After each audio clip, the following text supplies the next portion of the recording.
Hey everyone! Have you ever wondered how society was structured in one of the most fascinating civilizations in human history? Yes, I'm talking about ancient Egypt.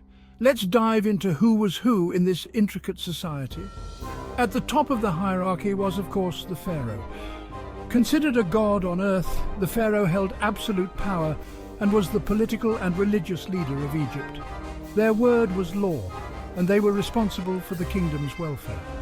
Just below the pharaoh were the viziers, the highest officials to serve the king. Think of them as the prime ministers of today. They acted as advisors, judges, and controlled all of the administrative duties of the kingdom. Next, we have the high priests and priestesses. They were not just religious leaders, but also managed the temples, which were centers of economic power, owning vast lands and numerous workers. Then came the nobles. They owned large portions of land given to them by the pharaoh, and were responsible for local governance and providing soldiers for the king's army. The scribes held a unique and respected position. They didn't just write things down, but were key in keeping the state functioning.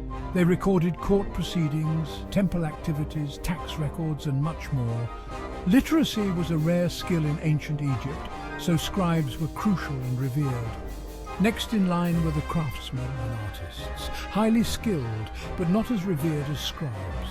They built and decorated the temples and tombs and crafted everything from pottery to jewelry. The farmers formed the backbone of Egypt's economy. They worked the land along the Nile and produced the food that sustained the entire kingdom.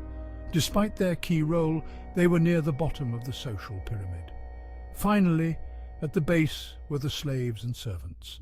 Often prisoners of war, they performed the most menial tasks and had the fewest rights.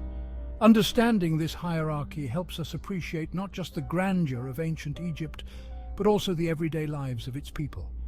It shows us a society where each class had its role, from the divine pharaoh to the humble farmer. So the next time you look at those grand monuments and intricate hieroglyphs, remember the complex social web that created them.